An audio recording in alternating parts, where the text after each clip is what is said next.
We're going to continue the discussion of the transfer portal and show you the top rankings right now. The winter window, as we said, has closed, but some players can still enter. They can commit whenever, so this could change.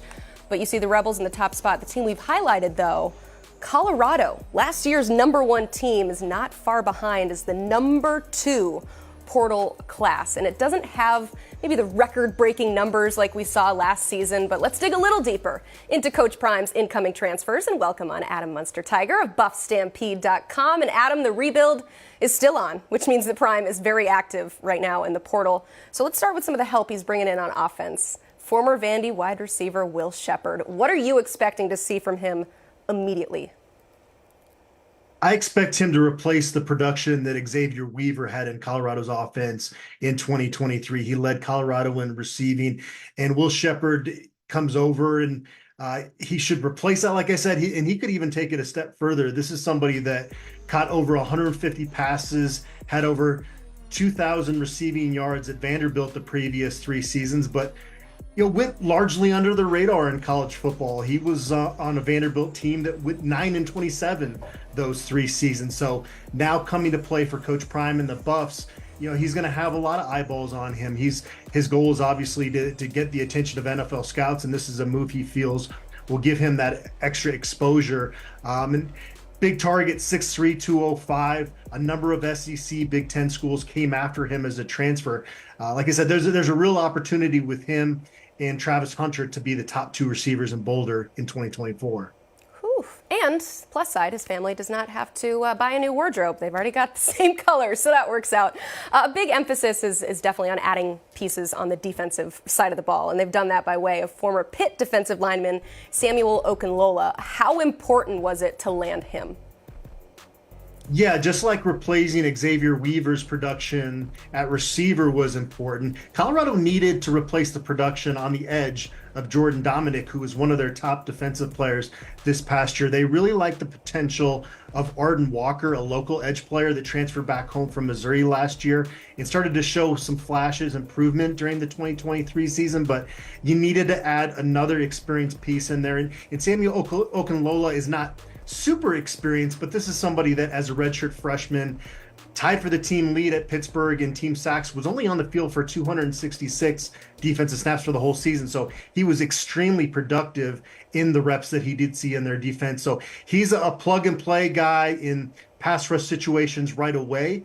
And then if you can kind of make him into a more well-rounded edge player, I think as his career progresses, he'll be more of that four-down edge type guy, and then potentially grow into an NFL type prospect. But it was a situation where Okunlola was really coming into his own late during his redshirt freshman season at Pittsburgh. So the sky seems to be the limit with him and his potential. It's exactly what you want, is somebody that's coming in and plug and play, but also has a, as you said, sky high potential. I think we have great potential on the show because a lot of people are watching, but we've not gotten a lot of likes. So go ahead and hit that like button if you have not already. How could you not like this discussion? We love talking Colorado and portal, and the Buffs fans watching right now want to know, what other additions are you most excited about on the defensive side of the ball? Well, Coach Prime, since the 2023 season ended, has said on many occasions, we have got to get better at stopping the run. That was one of the issues that they had on that side of the ball during his first year in Boulder. So bringing in a guy like DJ Lundy from Florida State is a huge get for Colorado. Lundy actually graded out by PFF as the top linebacker against the run nationally in 2023. Now, he's got a little work to do in terms of his pass coverage, but he's exactly the type of linebacker that the Buffs wanted to insert into their defense for 2024. He played in 42 games at Florida State. 13 of those were starts, so he's going to come over with a lot of experience, as will Preston Hodge, a 4-star transfer on 247. He graded out as a top defender on Liberty's defense. That was a Liberty team that went undefeated until they faced off against Oregon in the Fiesta Bowl. So he's a guy that's going to have some versatility to his game. He can play nickelback or safety. I think we've got a listed as a safety on 24/7 right now, but he's a guy that I see actually coming in and battling for the cornerback spot opposite Travis Hunter. That was a spot that struggled at times during the 2023 season with the number of different players rotating through there, including Cormani McLean. So you're going to have a pretty deep competition at that other cornerback spot, whereas there were some issues at that position this past season. Coach Prime likes to say he ain't hard to find. Well, I think he ain't over yet because he's going to continue to add players. I mentioned multiple times on this show that the portal window has closed, but not really. There's still some players that can enter, and there's still plenty that are available. Oh, yeah, there's the spring portal window. So what other needs does Coach Prime need to address? I think they'd like to add another defensive tackle through the portal, possibly another linebacker. They would probably actually like to add on the edge as well. They like what Samuel Okunlola, as we talked about, his potential. Arden Walker there, but not a ton of depth behind those guys.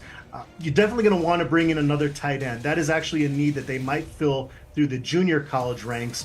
Greg Ross is a guy that has pretty high interest in Colorado from the JUCO ranks. And then lastly, I think you probably want to add one more offensive tackle as well. They've coined it Operation Protect 2, 2 obviously being Shedeur Sanders. You have flashbacks to the 2023 season. He was sacked 52 times in 10 and a half games. And so you can't have too much competition on the offensive line. They've already brought in 5 transfers on the offensive line. You're bringing in Jordan Seaton, the #1 ranked offensive tackle in the 2024 class. But again, you probably want to just add one more piece for assurance. Matthew Bedford was committed to them for a short period of time before flipping to Oregon. So to fill that with one more offensive tackle by the time they kick off spring ball seems like a good idea. But, they've definitely addressed most of the needs that they have already. Yeah, it's just luxuries now, building that depth that we know is all too important in college football, especially the long season that they play. Adam, thank you so much for being on the show. We appreciate it. You can check out more of his work at buffstampede.com. They are the place to be for everything Coach Prime, Colorado, recruiting, everything that you need. Head to buffstampede.com.